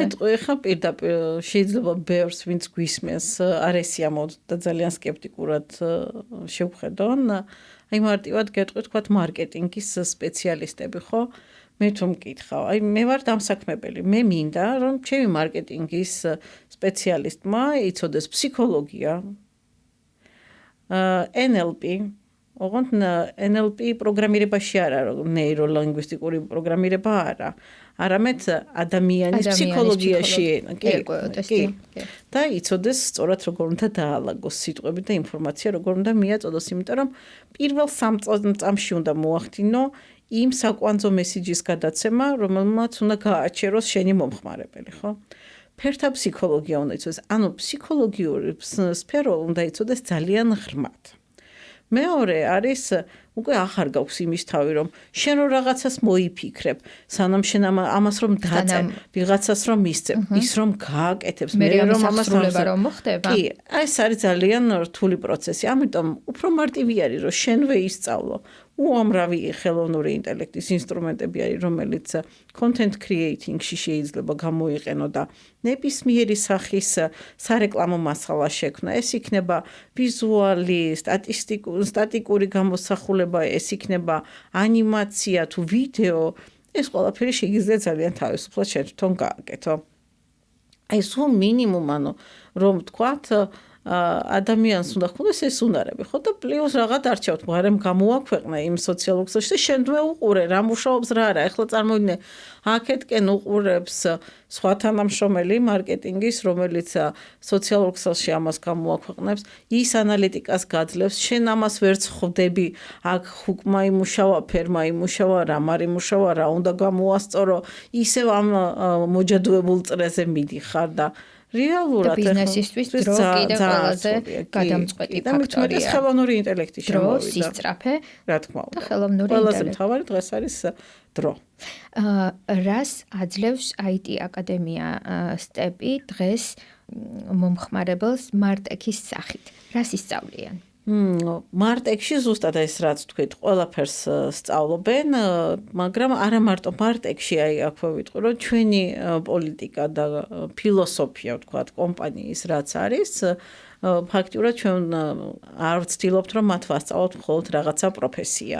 არამედ ვცდილობთ, რომ მათ ამ სწავლის პროცესში გამოუმუშაოთ უნარები, რომლის საშუალებითაც მიღებულ ცოდნას, ანუ პროფესიას რეალურ სამყაროსთან დააკავშირებენ. ეს არის პროექტების სახით, ვთქვათ, დიზაინერები თვითონ თავის ნამუშევრებს აკეთებენ და პორტფოლიოს იქმნიან, პროგრამისტები პატარა აპლიკაციებს წერენ და შესაბამისად პორტფოლიოს ქმნიან, ანალოგიურად მარტექის სპეციალისტები სიმულაციებს აკეთებენ და პრაქტიკაზე ნახულობენ, რადგან დღეს აღარ არის მთავარი მარტო პროფესიის შეძენა.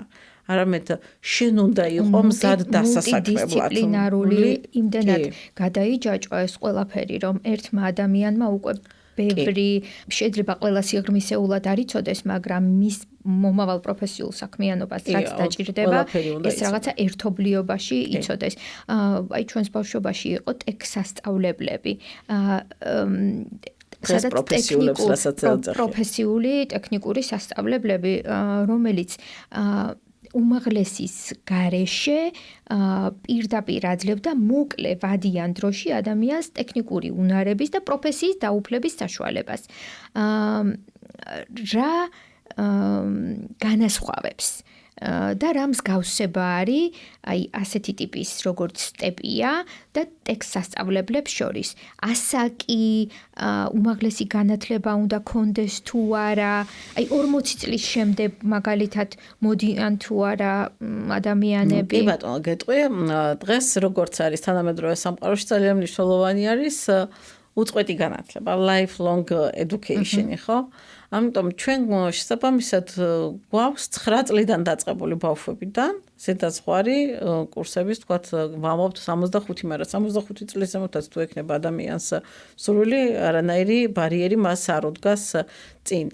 ყველაზე მთავარი არის, რომ გავხარ იგივე პროფესიული სასწავლებლის პრინციპია, ამ ეტაპზე ჩვენ არ ვართ ავტორიზირებული, რადგან ვფიქრობ, რომ ფაქტიურად დიპლომი არ განსაზღვრავს, თქვათ, ადამიანის რა ცოდნა და უნარი აქვს. ყველაზე მთავარი დღეს არის რა შეგიძლია და ეს გქონდეს პორტფოლიოსთან პრაქტიკული უნარები.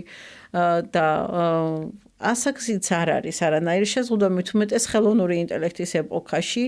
ვფიქრობ, რომ პირიქით 40 წლის ზემოთ ადამიანს ძალიან დიდი გამოცდილება აქვს, ცხოვრებისეული, თავისი პროფესიული გამოცდილება და დღეს ერთადერთი რაც სჭირდება მას, ზემოდან დააშენოს ტექნოლოგიური ცოდნა და უნარები.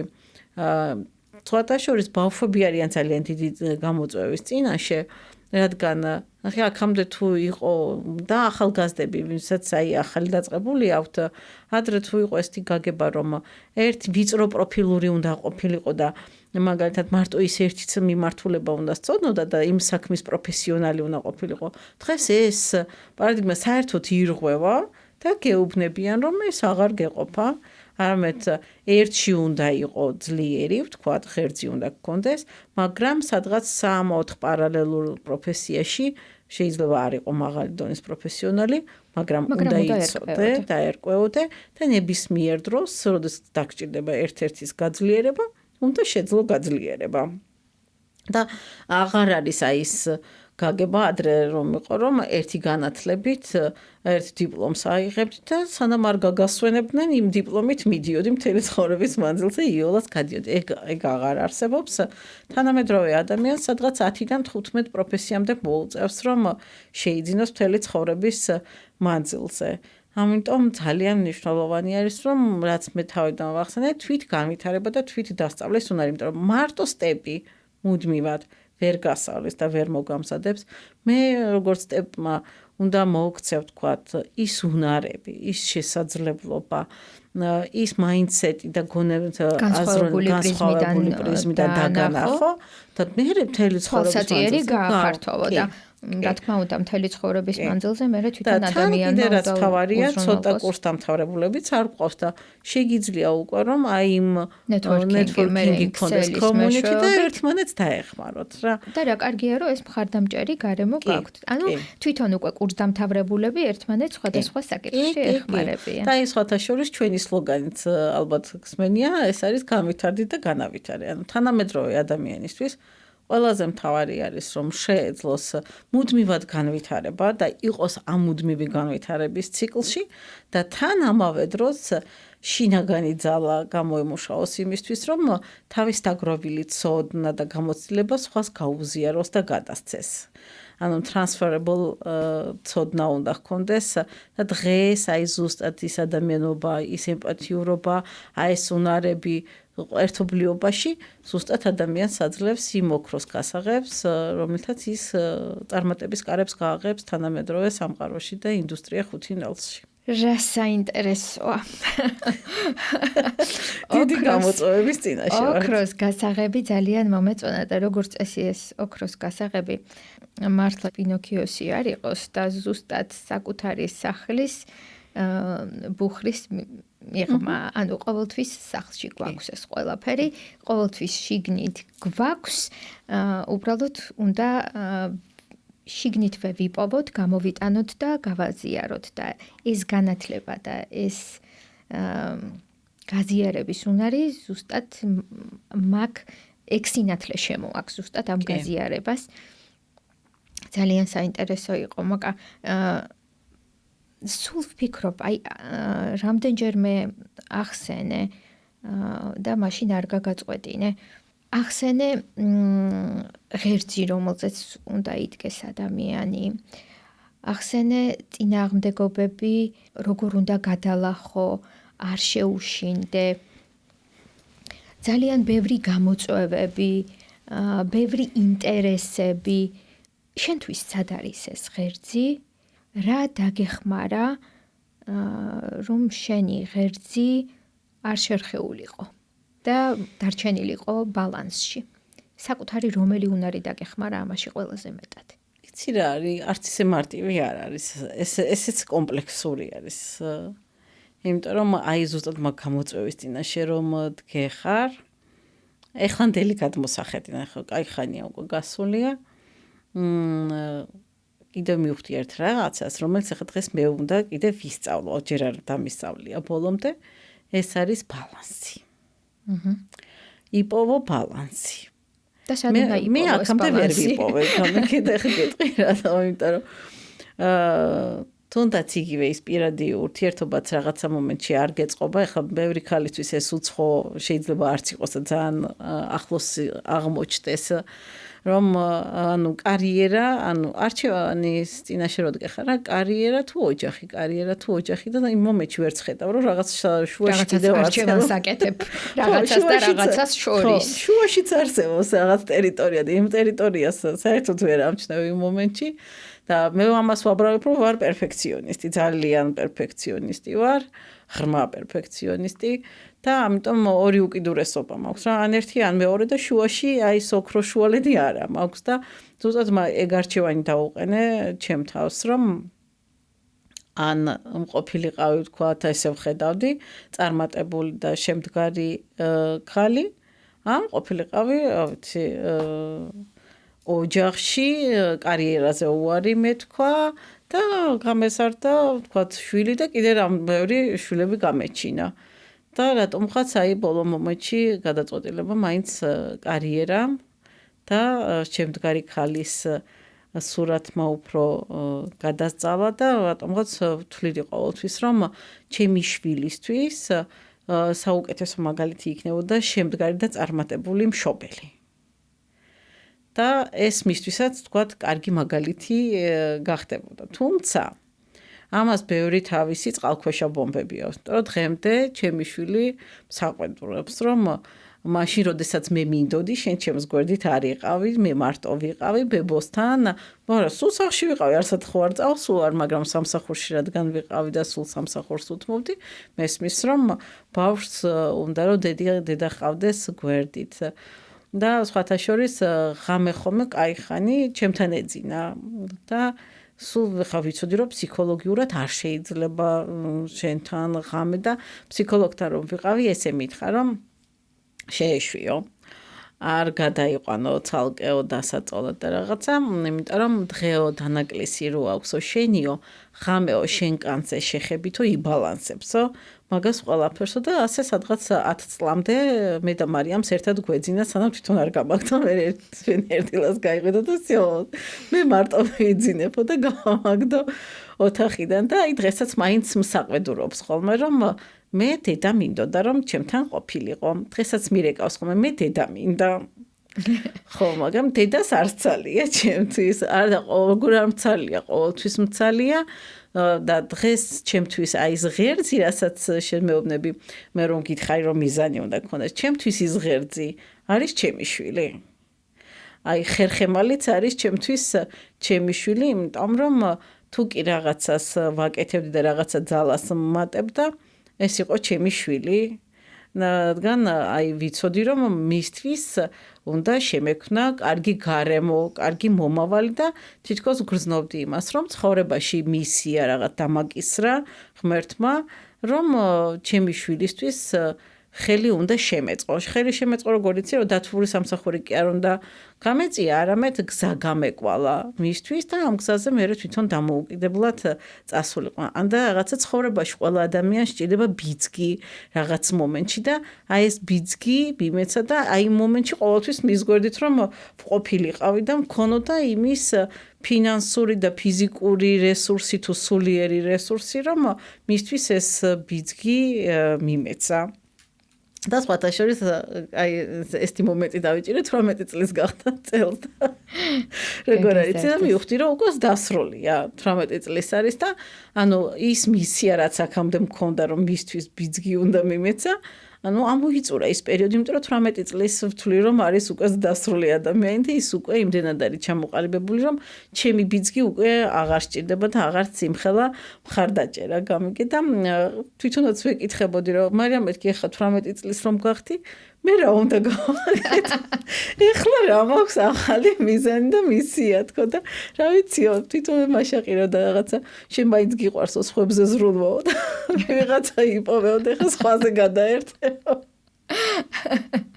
ხა შვილებს დედები ყოველთვის ძალიან ჭირდებათ არა მხოლოდ ზრუნვა ჩვენ მშობლებს როგორც წარმოგვიდგენია ყოველთვის ზრუნავთ მაგრამ შვილებისთვის მისახები ფორმა რა არის ამ ზრუნვის მათთვის გასაგები რომ თვითონ იგრძნონ თავი ყურადღების ცენტრში ეგ არის რომ დედას სამსახური რომ აქვს ის სამსახური არ არის უფრო მნიშვნელოვანი ვიდრე შვილი და შენგან რაც მოვისმინე მე როგორც მესმის შეიძლება ოქროს შუალედი ვერ იპოვე მაშინ მაგრამ ოქროს გასაღები იპოვე რომლითაც შენი შვილისთვის და სხვების შვილებისთვის მომავალი თაობებისთვის აღებ ზუსტად იმ კარებებს იმიტომ რომ მე მომწონს ეს გამოთქმა ძალიან თუ მშობელს შვილისთვის კარგი გინდა ის კი არ უყიდო რაც ბავშვობაში არ ქონდა ის ცოდნა და განათლება მიეცი რომელიც შენ დროს არ იყო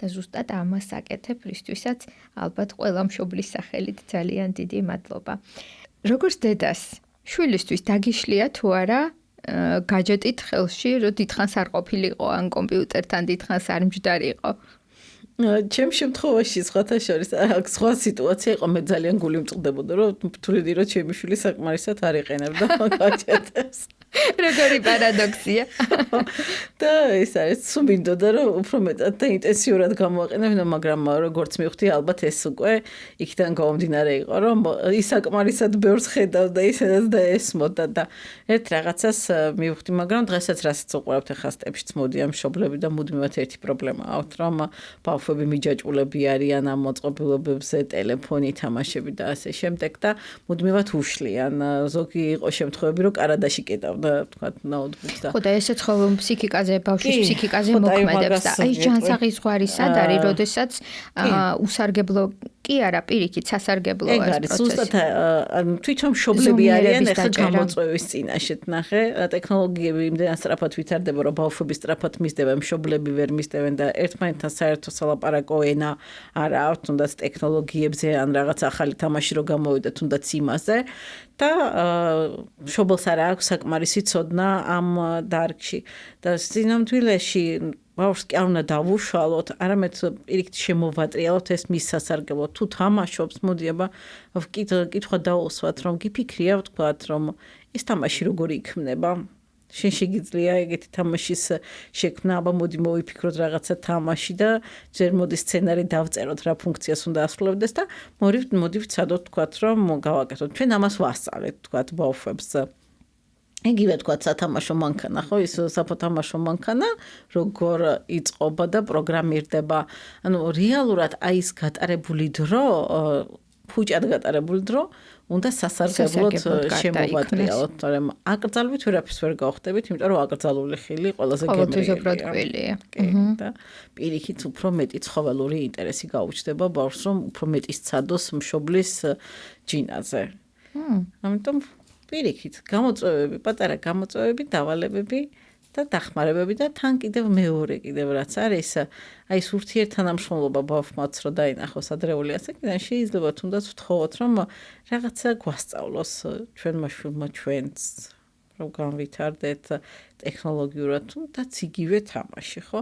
რაღაცა სხვადასხვა ეს უნდა გადაუზარდოთ გამოყენებად უნარებში. ხედავ ძალიან ლამაზი სამკაული გიკეთია და როგორც ვფიქრობ საკუთარი შემოქმედება უნდა იყოს მით უმეტეს აღნიშნე რომ დიზაინზეც სწავლობდი ეს სამკაულები როგორ მოხდა რომ დამთავრებამდე მივიდა და რასაკეთებ საერთოდ თავისუფალ დროს ხო ეგ როგორ ისვენებ მინდა გკითხო თავისუფალი დრო ასე სად არის როგორ ისვენებ გააჩნია რას დავარქმევთ დასვენებას ყველა მეკითხება ხოლმე მინდა ვთქვა რომ და თუნდაც ახალგაზრდებმაც გაიგონ შეიძლება არასწორია სხვებმა ჩათვალონ რომ სწორჩევას არ ვაძლევ მაგრამ მე მაინც ვფიქრობ რომ სწორი ვარ დღეში მე ვმუშაობ 12-13 საათი 7 დღე კვირაში და ფაქტიურად აი ესე გადაბმულად სულ აი ამ ციკლში ვარ.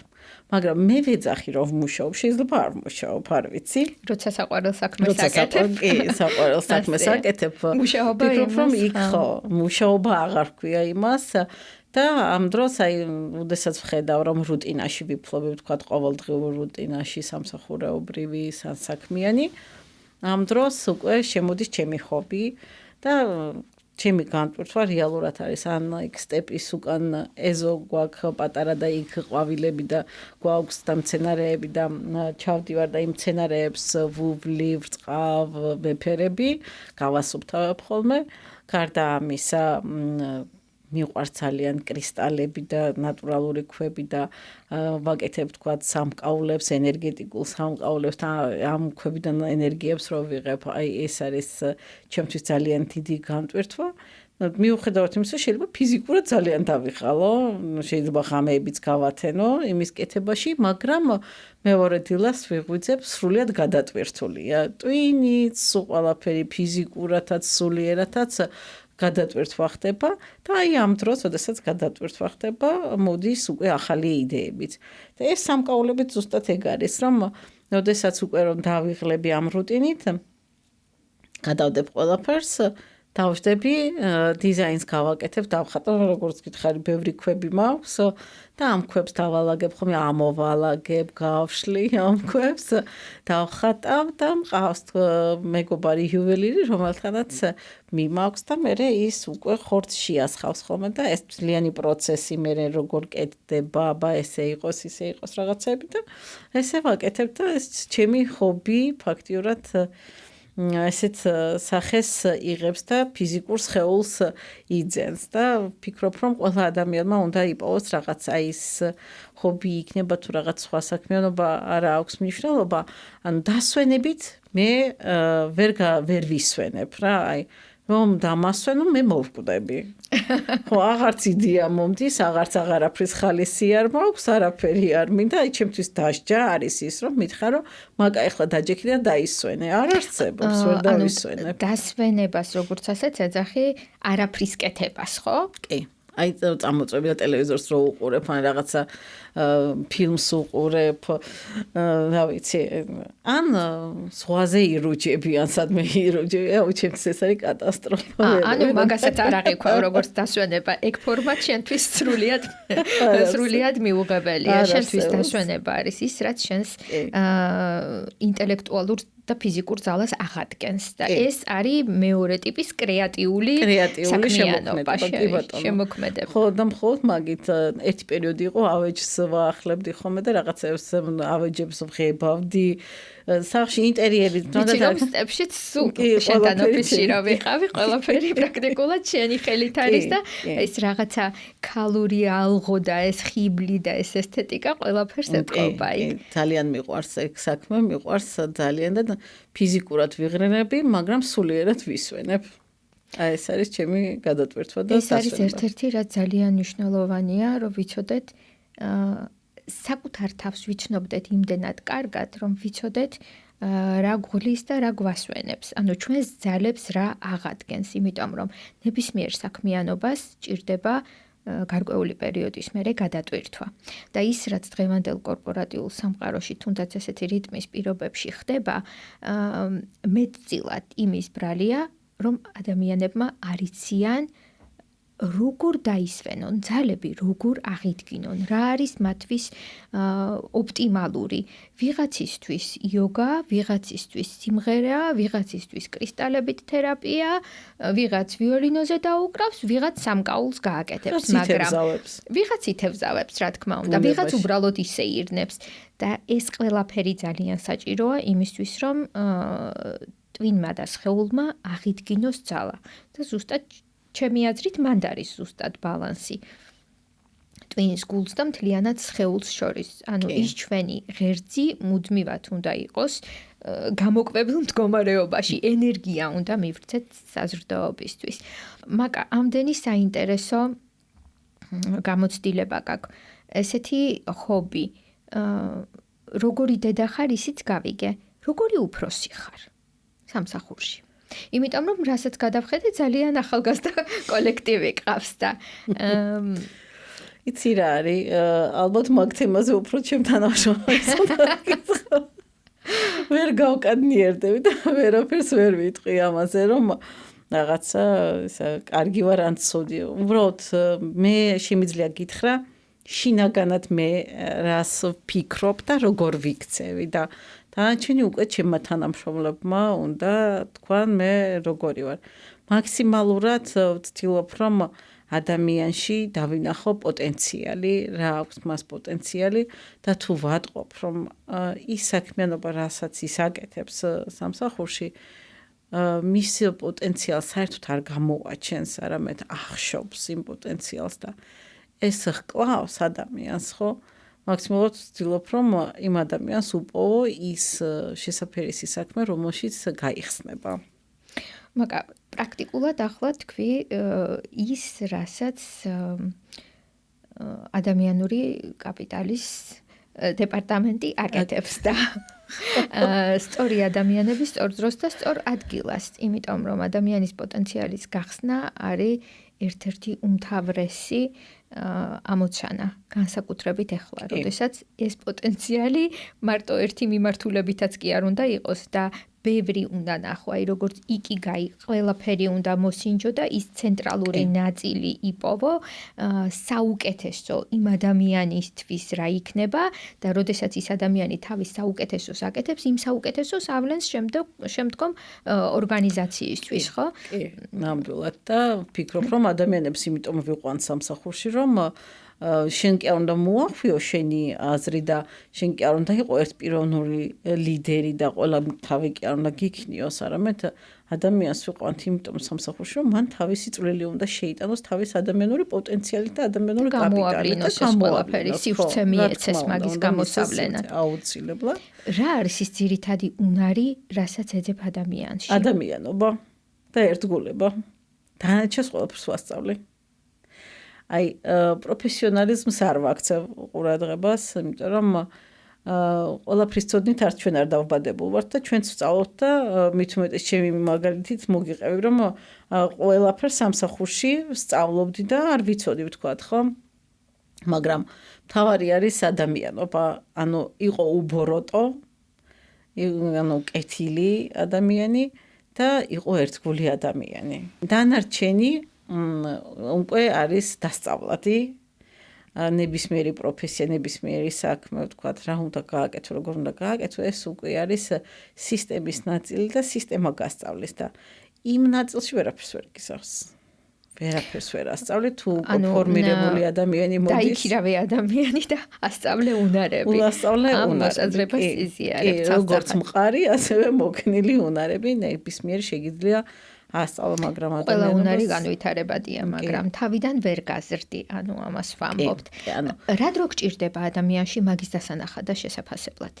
აი, მეცი რა არის? მე ვფიქრობ, რომ დიდი დრო მინდა თქო, მაგრამ ზოგი მეუბნება, რომ არაო, 6 თვე. 6 თვე მჭირდება, რომ დავინახო ადამიანში, ვთქვათ, ეს თვისება. დანარჩენი უკვე მე, აი, სულ ყოველთვის ხოლმე არის, რომ მეკითხებიან ახლობლები ვიღაცა, ვთქვათ, ჩემგან, ძალიან იშვიათად, რომ ჩვენგან წავიდეს თანამშრომელი და ყოველთვის მეკითხებიან ხოლმე, თო ბევრი მიცნობს და ვიღაცა თუ მივა და უწერია CV-ში, რომ სტეპში მუშაობ და მე მირეკავენ და მე პირდაპირ ვთხარი ახლობლებს, რომ 3 წლამდე თუ ნახეთ, რომ ადამიანი წავიდა ჩემგან, ყველა შეგიძლია რომ არც მკითხოთ, ანუ შეგიძლია იგულისხმო, რომ ეს თუ 6 თვემდე არის, ესე იგი ადამიანურად ვერ შევეწყვეთ და მაშინ ადამიანური თვისებები ვერ დავინახეთ და 3 წლამდე არის ის, რომ მას განვითარება არ უნდა. ყველაფერი ვცადებთ, ვთქვათ, რომ გვესწავლებინა, არის სამწუხაროდ ადამიანები, რომლებსაც არ უნდა სწავლა და ხშირ შემთხვევაში იყო ხოლმე პერიოდები, რომ სულ ვაძალებდი ხოლმე რაღაცა სულ სწავლას, და მე დღემდე ვსწავლობ, აი დღესაც დღეში 1 საათი შანსი არ არის, რომ არ დავждდე და რაღაც ახალი არ ვისწავლო, არ შევიმეცნო და არ განვითარდე და ამას ვთხოვ თანამშრომელსაც და თუ არ მომყვება, თავს ემო ძალა არ არის, მაშინ უნდა დავშორდეთ. ანუ 3 წლამდე თუ არ განვითარდა და პროფესიონალიც არ დადგა, მაშინ აზრი არ აქვს იმ ადამიანთან თანამშრომლობას. ადამიანი შეგიძლია მიიყვანო კარებთან, მაგრამ ძალით შიგნით ვერ შეუშვებო. ოთახში კარსაც გაუღებ, მაგრამ თვითონ უნდა შეადგას ფეხი. და კიდე ერთსაც კეთყვი, აი კიდევ რაზეც ბევრი მსაყვედურობს ხოლმე, მაგრამ მე არ ვიღებ ამ საყვედურს. სულ რატომღაც ძველი თაობის ხალხი რა, რომ მენეჯერი რომ ხარ და დირექტორი რომ ხარ და ეს რაღაცა თითქოს წარმოუდგენიათ, რომ ზემოდან უყურებ თანამშრომელს რაღაც. მე აქამდე არ მქონდა საერთოდ სამუშაო ოთახი. იმიტომ რომ ყველგან ვიყავი და სადაც იყო თავისუფალი ადგილი, იქ დავждდებოდი ხოლმე და მუშაობდი და თანამშრომლებმა ძალით გამაკეთებინეს, რომ სტუმარი რომ მოვაო სადღაცას, ხო უნდა შეიყვანოს, საკონფერენციოში ხო ვერ შეიყვანო და ნახე როგორი სიტუაცია, მე ვფიქრობ, რომ დღევანდელ დღეს მენეჯერი არის ის ადამიანი, რომელიც პრობლემებს ჭრის. გუნდს ეხმარება პრობლემების გადაჭრაში. და არა ის, რომელიც დავალებას აძლევს და მე ამ დავალების ჩაბარებას მოითხოვს და მხოლოდ იმას აკონტროლებს, გაკეთდა თუ არ გაკეთდა. ყველაზე მთავარი არის ის პროცესი და იმ პროცესში გუნდი რო აკეთებს და რაღაცა პრობლემა არის და ვერ სჭრის გუნდი, იქ შენ მაგიტომ ხარ, რომ ის პრობლემა უნდა გადაჭრა და გუნდს უნდა დაეხმარო და მუდმივად უნდა იზრუნო გუნდის გაზრდაში. და ეს სულ მუდმივად ჩართული ვარ, ну შეძლებს და გვართ ახლა ამ ბოლო დროს უფრო ნაკლები დრო მაქვს, მაგრამ აი რაღაც სტეპის საწყის ეტაპზე სულ მუდმივად ვიყავი ჩართული, ვასწავლიდი, ვუხსნიდი, მივცემდი დავალებას, არაზროს არ ვაკეთებდი სხვის საქმეს მე. აი, ხო არიან მენეჯერები, სულ აი მენეჯერობას რო ვასწავლი თანამშრომელს, ვეუბნები რომ დელეგირება გააკეთე თანამშრომელს. ვერ აკეთებს კარგად, ხო? მე რა რო ვერ აკეთებს, კაცო. მოდი რომ გაგიკეთებს და შეცდომას დაუშვებს, უკავშირი დაუბრუნე და უთხარი მოდი გაასწორე და დაგიბრუნოს გასწორებული. იმიტომ რომ ნახე როგორ მეთევზეს თევზი კი არ უნდა მისცე, ან კაცი უნდა მისცე, ან ბადე უნდა მისცე, რომ თევზობა ინსტრუმენტი უნდა მისცე და ასევე უბნები ნახე თუ არ ასწავლე შენ მუდმივად მოგიწევს იმ საქმის გაკეთება და ასეთი მე ხვალ 10 გეყოლება 10 საქმის გაკეთება მოგიწევს და ხვალ გადაიწვევი შენ გაჭედა და მაშინ ისთვის გინდა ის ადამიანები ხო და ჯობია ერთი თვე გაიჭირვო ასწავლო და 1 2 და 3 ხო და გაუშვი თავისუფალ ცურვაში და შენ სხვა საქმეზე გადაერთე ეს არის ყველაზე მთავარი აი მენეჯერობაშიც ვთვლი რომ ყველაზე მთავარი თვისება არის ეს რომ შეგეძლოს სხვას გადასცეცოდნა ასწავლო განავითარო და გაუφა თავისუფლებაზე რომ თავის პოტენციალი გამოიყენოს ჩვენთვის ეგ უკვე მენეჯერობიდან ლიდერობაზე გადასვლაც არის ალბათ მაკა ძალიან დიდი მადლობა სტუმრობისთვის, შენი დროისთვის, ძალიან საინტერესო საუბრისთვის და რჩევებისთვის. მხოლოდ ერთი ფრაზა რო შეგეძლოს რომ დაუტოვო მსმენელს და მაყურებელს. რა იქნებოდა ეს? განვითარდით და განავითარეთ. დიდი მადლობა. განვითარდით და განავითარეთ. გადაეცით თქვენი ცოდნა გამოცდილება, მიიღეთ ის რაც თქვენ გეკუთვნით საუკეთესო ცხოვრებისგან. და არ დაგავიწყდეთ, თუ ეს ეპიზოდი ბოლომდე ნახეთ, მოიწონეთ, გამოიწერეთ და გვიკომენტარეთ რა შეგეხმიანათ და შევხვდებით შემდეგ ეპიზოდში.